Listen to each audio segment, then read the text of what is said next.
Assalamualaikum warahmatullahi wabarakatuh. Perkenalkan terlebih dahulu, nama saya Indriawan, NIM D4190068 dari mahasiswa Teknik Elektro Universitas Muhammadiyah Surakarta.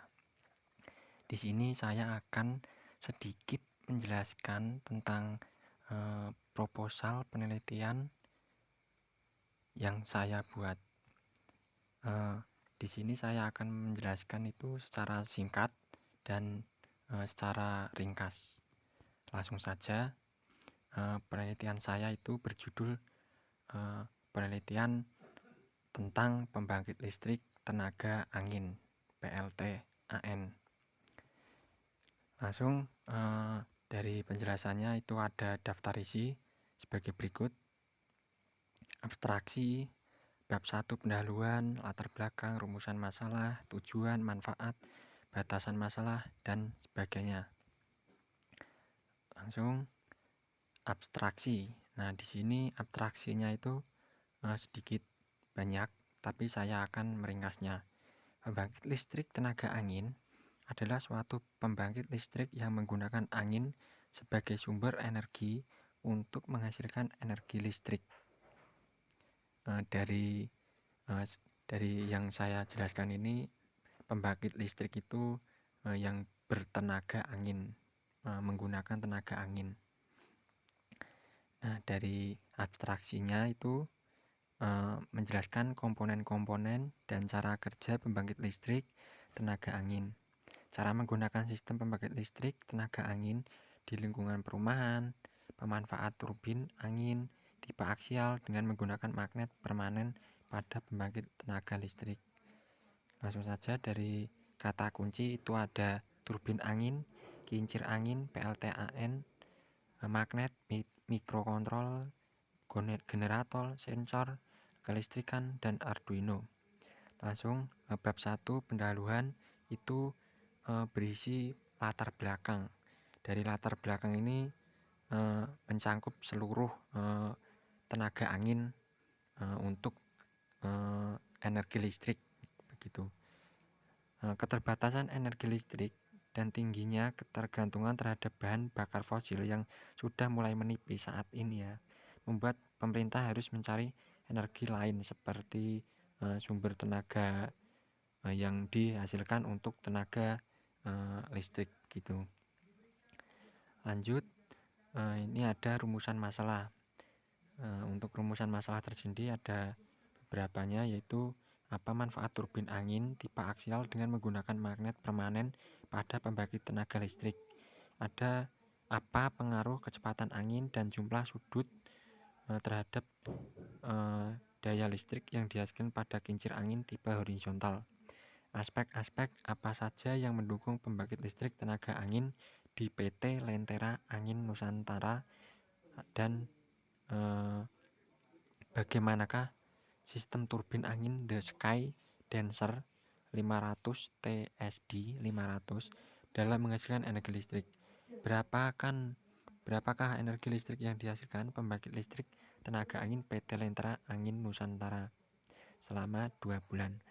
Ini langsung tujuan. Untuk tujuan, menjelaskan komponen-komponen dan cara kerja pembangkit listrik tenaga angin, menganalisis pembangkit listrik tenaga angin dengan penambahan pasokan listrik menjadi 500 MW.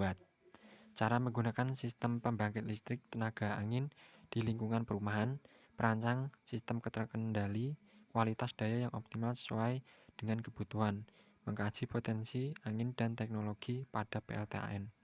Untuk manfaat, ini cukup banyak, saya sebutkan itu ada 1, 2, 3, 4, 5, dan seterusnya ya. Manfaat yang pertama itu dapat digunakan sebagai komponen pembangkit listrik tenaga angin. Yang kedua, dapat dimanfaatkan sebagai pembangun tenaga listrik tenaga angin. Manfaatnya itu begitu banyak ya. Langsung saja ke batasan masalah. Untuk batasan sendiri itu mencangkup persoalan dari pembangkit tenaga listrik tenaga angin, pembangkit listrik tenaga angin, begitu. Ini ada jenis penelitian, variabel yang diteliti, objek penelitian, waktu pelaksanaan. Langsung ke bab 2 tinjauan pustaka. Ini ada turbin angin dan angin, survei literatur pembangkit, lalu tahanan penelitian. Untuk tahanan penelitian itu ada menentukan desain simple. Nah, ini untuk desain simpelnya sebagai berikut ya, bisa dilihat. Untuk ada tabelnya, ada diagramnya. Lalu ada teknik pengumpulan data. Untuk teknik pengumpulan data ini ada observasi, itu pengamatan. Ada lagi teknik wawancara, itu ada teknik pengumpulan data. Lalu untuk bab 3 tahap pelaksanaan, itu ada waktu dan tempat.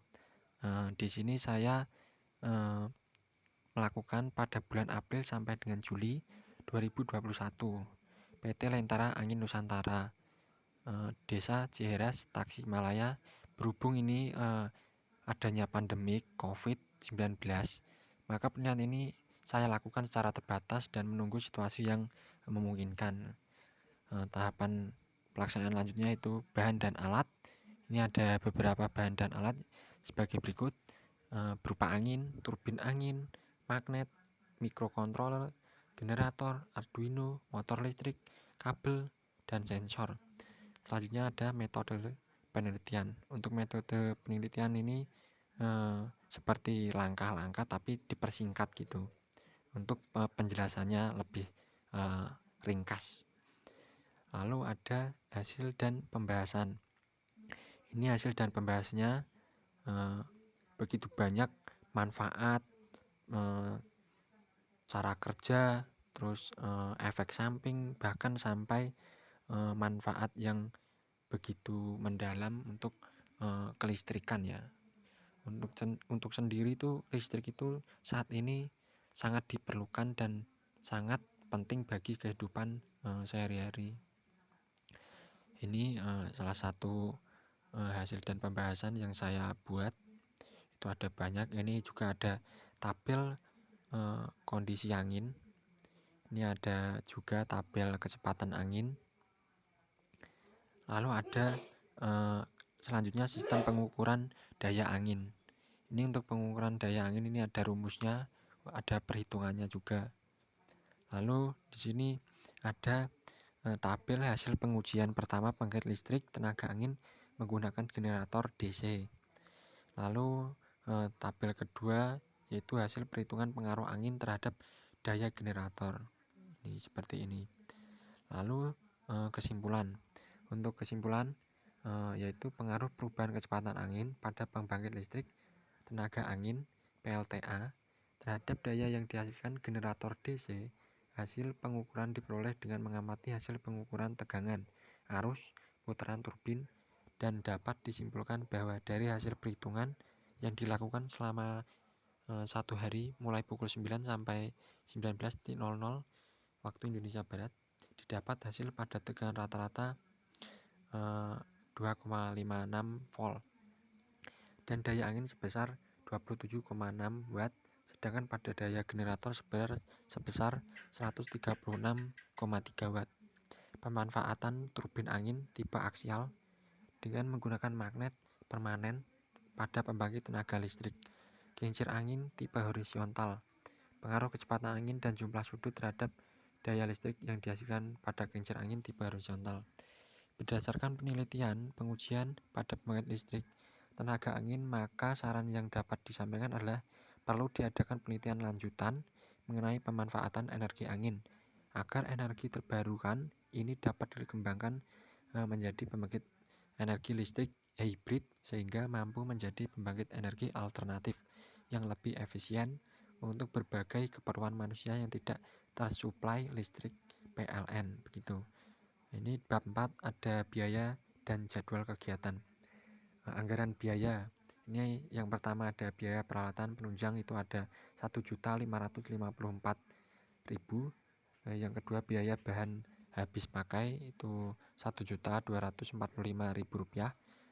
Ketiga biaya transportasi 466.000 rupiah. Dan 4 biaya lain-lain itu ada 1.350.000 rupiah. jumlah atau total itu Rp4.615.000. Ini ada jadwal kegiatan. Di bulan September itu identifikasi masalah tujuan penelitian, yang kedua studi literatur, terus studi lapangan, terus pengumpulan data. Bulan Oktober pengumpulan data, studi lapangan, studi literatur, identifikasi masalah tujuan.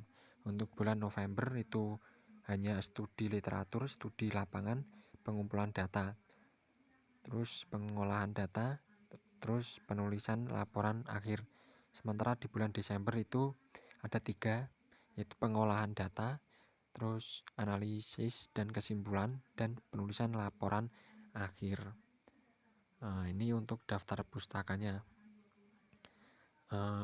Sekian dari saya. Apabila penjelasan saya terlalu singkat ataupun ada masalah atau problem, saya pribadi mohon maaf. Apabila dan juga penjelasan saya kurang memperluas, saya juga minta maaf. Dan ini contoh proposal sedikit dari saya tambahan itu mengenai biaya.